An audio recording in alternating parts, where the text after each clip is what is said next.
family. Welcome back to Love and Grit. My name is Laia. I'm Justin. And I'm Rachel. Yes, and coming up on today's show, two guys known for their Philly pride and loyalty. They're also pretty much a big deal on their own. Actor and activist Nakia Dillard takes time from his shows like Black Lightning and his latest huge role to speak with us. Also, Philly's favorite MC, Chill Moody, will update us on his next big thing. Yes, it will be nice. But first, our lightning round of Philly faves. And today, it is hot, and so we go to our stomachs with our favorite water ice flavor. Ooh. Water ice. What I say, water ice?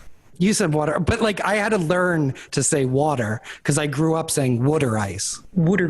What's your favorite icing? Lemon. I'm easy. I like a lemon, but then sometimes, every now and again, I have a water ice like an apple, and they do a little adult mix in it, and sometimes You're talking about an apple teeny. You're not talking about certain ice cream trucks. I'm telling you, certain neighborhoods, they have the hookup. Mm-hmm. Or you could just bring your bottle with you. So yeah, I'm with Rachel on that. I'll do that, and then I'll just mix it with some cherry and lemon, because you can't just do one flavor of like water ice. That's not right. Ever. Ever. All right, fix your flavors, Justin. Fix your flavors. Let's get this thing started. Now, Nakia Dillard takes the role of Philadelphia actor very seriously. His acting chops were developed and discovered in Philly. And although he has been featured in numerous productions, at least 80 and counting, he has never left Philadelphia physically as well as in spirit and service. How does he do it? Why does he do it? Let's welcome Nakia to the show and let's ask him. Well, it's crazy because the week that the world shut down, I booked Ghost Power Book 2. Yeah, so I'm on Ghost. So you just don't know when it tapes again, right? Right? Yeah, exactly. Well, congratulations. Yes, and to the people who don't know, this is going to be like the second iteration of Power. Like, this is the next chapter. Yeah. Congratulations on even getting booked for that, though. Thank you so much. I'm telling you, I was extremely excited. Still is, so. For whenever it comes. Yeah, just whenever it comes. So it must be a good feeling, to know on the other side of this, you have something great waiting for you. Right. And something you've worked really hard for, and it's going to make you even more of a success. Right. So I'm just excited, man. I just enjoy having fun. Like on sets, it's like I'm not even working, man. It's just a good time. Yeah, and you've been doing this for a while. Nakia, it's funny. I was looking at your IMDb and I was like, dang, he's really been on every show in some form or fashion. And it's funny that everybody seems to get some start from The Wire. Yeah. We were just talking to Miriam Hyman, another Philadelphia actor doing her thing. And I love Miriam. We used to work in this company called the Rainbow Company years and years ago. So the fact that it's so many people in that company that are doing some great things. And you did that in Philly? You guys worked together in Philly? Yeah, it was all in Philly. We used to go around to different schools, middle schools, and the kids would write the plays, and we would perform it for them. So we would do the reading. The kids would cast us. Wow, it was fun. We had a really cool. good time. It's a guy named J. Alex Brinson that's on the show All Rise. He was on The Wire. He actually started The Wire off. Like if y'all remember the very first episode, they talk about Snot Boogie. Yes. That's my boy Kamal. He's from Philly too. So it's like a lot of Philly on The Wire. That's so funny. Is one of your movies up for an American Black Film Award? Yeah, we just got the official selection. It's called Lola. And Taja V. Simpson plays Lola, and she's on the Oval. And when I say she tore this role up, I'm trying to tell y'all need to see this film. Where can we see it? Well, it's going to be online at the abff.com, so you can check it out there. Oh, during the film festival later in August. Right. Yo, so full confession, I kind of asked you to do this interview too, Nakia, because I just wanted to get all up in your story, because I'm so fascinated by how much you've done and still managed to be a part of the Philadelphia community, not just the acting community. So I wanted to get in that for a second, because even your start at The Wire, can you talk about just being a Philadelphia actor and how easy or hard is it to stay home and not be in LA, Atlanta, New York? Yeah. It's a challenge. It definitely still is. But I've been truly blessed. Like I've been working, I have different agents all over, so it kind of works out. But I've always been a extremely hungry individual. Like if I'm not working, I'll create something. I never really just wait on somebody else to call me and tell me what it is. So I started an acting school here in Philly to help young Philly as well as adult actors. Freedom Theater started me, gave me that vision, that hunger. It's crazy because I wasn't into acting at all. I was a extremely shy kid, so like when I told my friends, I wanted to act, they were like, man, you can't even talk, man. How you gonna act? So I went to Freedom Theater, and literally my first audition at Freedom, I forgot all my lines, everything, blanked. They could have easily said no. And if they would have said no, that would have changed my whole life. Like, I don't know where I would be right now. I don't know if my mother was standing behind me with flashing dollar bills. I don't know what it was, but I'm glad I got in that door. Why stay in Philly? If you're acting in LA and New York and Atlanta, why keep this as your home base? Well, I enjoy Philly. See, the thing is, when you're acting, it's not all the time. It's like a glorified temp job in a way. So you might work a couple weeks, you might work a day. On a Philly note, though, it's funny. Every time I watch Black Lightning, you also get to watch the evolution of another dope Philly actor in Nafisa. Well, actually, the third season, we actually had a scene together where she get busy with me real quick. She knocked you out. Okay. Oh, yeah, she did. He said real quick. She tapped the brother chin bone real fast, but. But what an amazing feeling for both of y'all to be on this hit series and be from Philly. Exactly. So it's just like, you just got to keep going. I'm going to tell you, for Black Lightning, I auditioned like 7 times before I landed that role. Wow. Like I just got the audition and I just landed it. It was work. Even for The Wire, I auditioned for that like 6 or 7 times. I have a feeling you've done some plays in some interesting places. I even did theater on the street. We used to just drive up to a street corner and jump out the car and just do a whole show. We would put a banner up. What was a good corner for that? We did a few, like off of Susquehanna. It was crazy. It's crazy when you think back on that stuff and you're like, the stuff I used to stress. That's him preparing for his roles. He was getting ready for Black Lightning. That's true. That's true. I hate that show. People don't know about the acting community in Philadelphia. It's really amazing. There's just so much talent here, y'all. I'm just really excited to be a part of Philly. I really enjoy it here. Are you still doing your teaching stuff? Like, are you still doing stuff with the kids? Yep. So I have a few coaches that work with me. They used to work with me at Freedom Theater. So I actually pulled them in the mix. So I have different people that used to teach me. It's been truly a blessing, seeing these amazing Philly kids, the adults. Like I have a 67-year-old that just booked a film. That's awesome. Oh, that's First film? First film. That's all he wanted to do through his whole life. He just wanted to be in a film. Still got time. See, it's never too late. Never too late. If it's something that you want to do, I say go after it. Don't be afraid of the word no, because no just means next opportunity, honestly. And the thing is, too, the person that tells you no may see you later. I'm going to tell you a quick story. Like one time, like my very first film, because, I did a lot of theater. I was big, like I come in there, I come in the room, I'm talking to the back of the house and they're like, whoa, you ain't got to talk that loud. So I'm acting, I'm doing my scene and everything. And out the side, I hear one of the producers saying, where did we get this dude? Why did we hire this guy? So I'm hearing all of this while I'm acting. And I'm like, oh, man, like that could have really shut me down. Like I could have, you know what, this ain't for me. I'm just going to go back to the theater and just keep on doing that. But I wanted to do film. So even though he said that, what it did was it made me look at the other people on the set that they weren't saying that about. So I started imitating them. And then things just started changing, so I did that film. And even though that same producer said that about me, they started seeing me on The Wire. They started seeing me on different shows. Now they hire my students and they hire me to do different things now. You see what I'm saying? So even though it may be a situation where it may seem like that could be it, that could be like their words could affect you, but really that could help you. That could build you up. That could make you stronger. It just shows you if you really want this, you're not going to let anything stop you. Their words. And all it is their words. That's their opinion.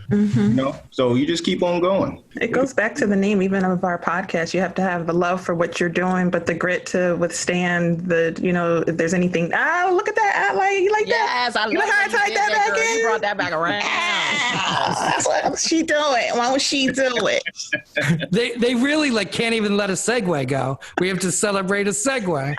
I'm sorry. This is what I'm dealing with, Nakia. Back to your point. I'm sorry, Rachel, but that was an amazing segue. They got it. But Absolutely right. what are your thoughts when it comes to, Loving Grit and, our region and the people that live here? What comes to mind when you hear Loving Grit? To keep going, love what you're doing, and to do anything, you got to keep moving. That's kind of how I live. I just keep things moving. I keep switching. If something is not working, you got to keep it moving. And you've been very successful by doing it and being an actor in Philadelphia. Not many people are doing that. Besides, you're growing the community through coaching, which is unbelievable. Thank you so much. Yeah, it's been amazing. Like truly every day. And literally, y'all, I'm going to tell y'all this real quick. I'm actually about to play Les Brown in a film. Congratulations. Yeah, thank you. Look at you. I'm telling you, y'all. You got a lot booked for when we can get out of the house. Yeah, exactly. No wonder you're having such a good quarantine. Better get your mustache game up, though, for that role. Exactly, yeah. We'll be looking for you in that, and Lola in the American Black Film Festival, which runs at the end of August. Yeah. Thank you, guys. I'm just excited to just be a part of these amazing people. I appreciate you. Thank you for being my silent motivator to get my stuff together. I appreciate you. I'll be here for you. You got any questions? Aya doesn't know this, but this podcast is just a constant intervention. It is. I'm sorry. It's Philly, man. We be there. Because we love you. That's what we do. Yeah, we lift each other up. Thanks, Nakia. Oh, thank y'all. Thank you for taking the time. Congratulations on all your success, and thanks for all you do to give back. Oh, anytime. Thank y'all so much, y'all. Thank you, Nakia. Chill Moody has got to be Philly's hardest working MC. However, that means something different in reference to Chill because he actually works hard for Philadelphia. He has become Philly's music ambassador through his lyrical storytelling, deeply rooted in Philadelphia's stories, his corporate partnerships that always manage to incorporate his hometown, and his community activism, which continues to offer opportunity to other burgeoning Philly talent. I respect You've been real busy with all of your work during COVID, putting out all this music. What made you want to be so active rather than like take a breath? So Jazzy Jeff had this quote. It was like a whole little monologue, but the one point that stuck out where he was speaking to dying empty. He said, "You got to die empty. What are you holding this music for? What are you holding on to all of that stuff for?" It was that, and then seeing Jeff deal with COVID and understanding that he went through something serious, but he already came into it with that mindset. It's like, who knows what can happen, you know what I mean? So it wasn't as morbid as that answer may sound, but it was more of an inspiration from one of the OGs. It was like, nah, we got to die empty. I got a lot of music that I'm sitting on. We got to get this out. So we started Moody Mondays, and every Monday there's going to be more music coming out. I started making beats, like actually learning how to like use the equipment. I bought a little keyboard, and I mean, I'm looking like a mini RZA in this joint, but start producing them. So we're gonna get more music out from artists that I'm producing for, and then emptying this database of a bunch of music that I had. Can we go back a little bit? Because you're talking about inspiration, and Chill, I've always been inspired by the moves that you make, your evolution. For people who don't know, it's always been something different about you. And I want you to talk about like that moment that you decided to really take MCing seriously, but it seemed like your plan was different than the average MC. Because again, we're talking to Chill Moody, who has established major partnerships with corporations, with community leaders. Walk me through like, what was your plan as an MC? It honestly goes back before the MC in it all. It was just my plan, period. I never wanted to work. I never wanted a job. Office life never seemed cool to me. The old heads that I seen coming home from work, it was always like, or going to work, it was always, I got to go to work in the morning. I'm like, I don't want that. So at a young age, I'm like, nah, that ain't for me. So let's find something else. And we got into the entrepreneurial things. I had candy shop out front of my mom's crib. I couldn't have been no older than 10. We were selling annihilators and peach rings. Whatever year peach rings dropped, that's when we was lit out. Candy cigarettes. Yeah. We had the apple. We hit with the apple rings. I mean, it was around apple rings, but before nacho cheese, sunflower seeds. So we was before that. I mean, we was old school. But I never wanted a job, so I built a brand. When I got into the MC part of it, I started studying people like 50, like T.I., like Ice Cube, the people that I might be talking to my little cousins and they say, "Oh, he raps? I know him for this." And I'm like, "Oh, all right. So you can leverage this into that. So I had the brand. the brand being who I am, I'm a eccentric person. I was blessed enough to, I attended Masterman in middle school. I attended Overbrook in high school. Then I went to Millersville for college. So I got to see a lot of different lifestyles at different ages. And you said you didn't want a job, but that didn't mean like you weren't willing to put the work in for a career. That's why I said I was cool to work, but I never see myself with a boss. I always wanted to be one. It's something I said in a song before, but I couldn't dunk, so I couldn't, I mean, it wasn't many options, but it was definitely not a job. So you obviously have your own personal drive, but when it comes to our city, what are your thoughts? Do you feel like we support enough of the creatives or entrepreneurs? How do you feel we rate compared to the other cities that you visit? There's a subculture of us that do, but like as a city, like the government entity of the city or whatever, there's a whole lot more we can do. And a lot of that, I think, leans into amplifying what we're already doing on the surface level. We ain't got to create nothing. The things that the guys at Rec Philly are doing is amazing. And a lot of the stuff that they're doing rests in the values, like what the Soul Aquarians was doing, like when it was a collective. And if the city would have got behind something like that and just amplified it, you know, y'all ain't got to worry about these permits, or here's the easy way to do this, or it's a lot of logistics that go with really, really building a whole movement. If we spent as much energy as other cities, and this is going to sound like real biased, but if we spent as much time and energy as other cities on our city's creatives and our talent, let's speak specifically about the music, you know, Canada's got grants that artists have really built careers off of, because they understand that music is an export and also is bringing money as far as tourism and things like that. We got the best talent. So if we paid more attention to that, I think it would kind of invigorate our economy. That trickles down to getting more into the community, into the Black community, because most of the music is Black music. So all of that would trickle down from just honing in on our arts and taking as much pride in our artists in the city as the artists do being from the city. So can I ask you about your second Twitter account? Your drunk Twitter account? Do tell. I was sitting at PYT one night and I had like an opinion on something. I just wanted to get out, but I'm like, it's going to affect the brand. Can't really do this. Like I don't curse on my social media. Like it's a lot of nice things. Things. Yeah, it's a lot of nice things. So I'm like, I can't do it. And this is before you could toggle accounts. So I had to have a whole separate phone to start a whole new Twitter, log in from that one, a whole new email, all of that. Like I did this a long time ago. People just started loving it. And, you know, at that time, I was drinking way too much. So a lot of them tweets were... But you were young. That's what we do when you're young. I was really drunk. Like, I had to be drunk to remember the password sometimes, or I had to text my fucking Hank, like, yo, what was the password to this joint again? Like, drunk AF. That was a password. It was a funny password, too, just like that. But, yeah, then when Instagram started, I did a drunk chill on Instagram. And, I don't know, it kind of oddly built my brand in the drinking space. So then when I dropped the beer, it wasn't too far-fetched. It's like, oh yeah, he was always drinking and he was always promoting this, and now, you know, we got the Nice Things beers. So what are some of your favorite places or attractions or restaurants here in Philly and the region? That's always a tough question because I'm from the school of not giving up your gems. Like, I don't want everybody at my go-to spot. You're holding it. Oh, that's so funny. You're like, I've seen they're really good. When you're like, oh, where did you get that outfit from? Or who does your hair? Nah, you know, it's hard to get. I just say it's Nice Things. It's just nice things. Chill. You got to give us one secret squirrel spot. Come on. I'm going to give you one. Perla. Most recently, I went through the Perla and it's in East Passyunk, Filipino food. Oh, it's Filipino. It's amazing. They bring you the whole vibe, like the whole fish.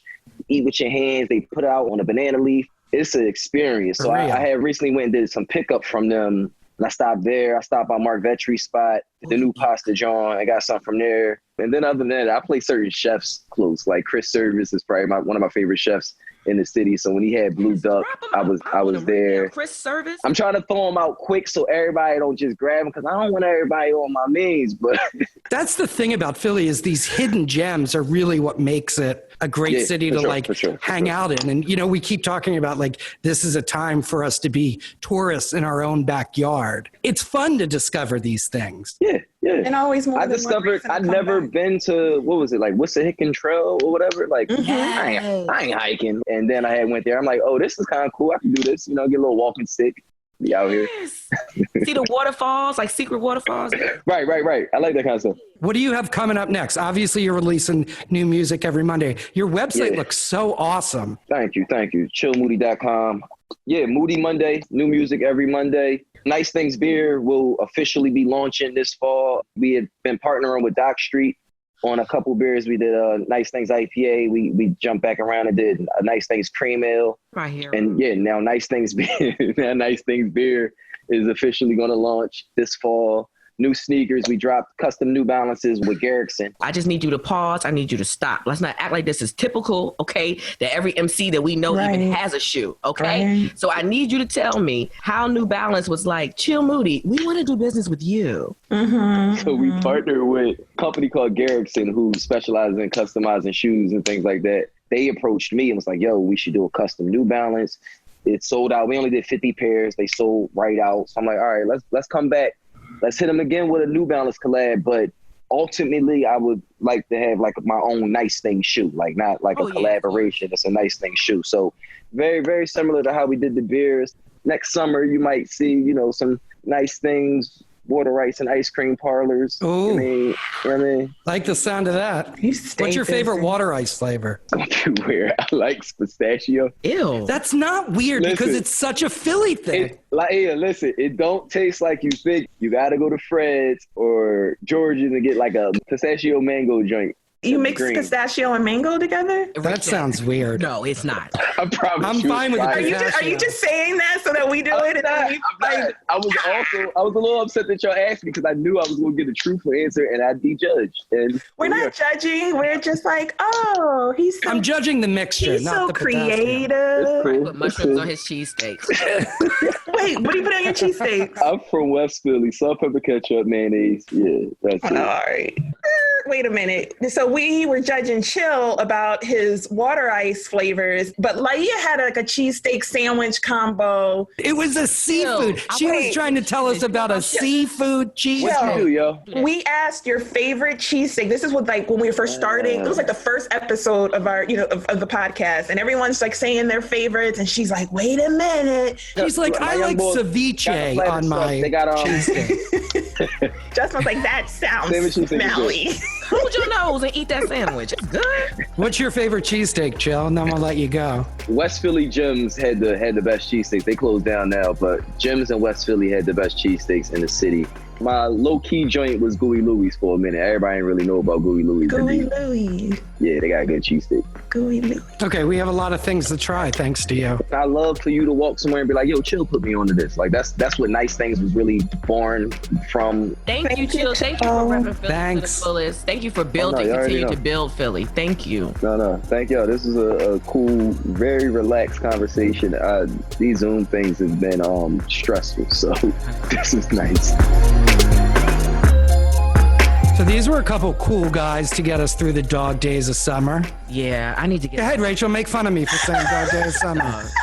He said that in a meeting earlier, and I'm like, oh, really? Is it dog days of It's summer? like hot. That's what sounds they so call movie. it. Justin is just extra. So at the time when he She first just said wants to it, say, just say it dramatic. Just say it. dramatic, yeah. Yeah, I don't even know It's a that. little dramatic. Dog days of summer. Dog days of summer. Yeah, I don't know when you really. It's like August when it's like 100, feels like 100 degrees, like it is now.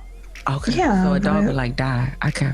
All right, well, if you like us, tell your friends, Oh my God. rate us, review us. We say it's hot. Some people say dog days of summer. Just get a water ice. Go visit Dramatic a museum. people say that. If you need, tell people. air conditioning and you need, places to go, check out the Franklin Institute. They have an amazing new exhibit, Madame Tussauds. That's nice. He's acting like it's so hot and there's not things to do. There's plenty of I things. never said that.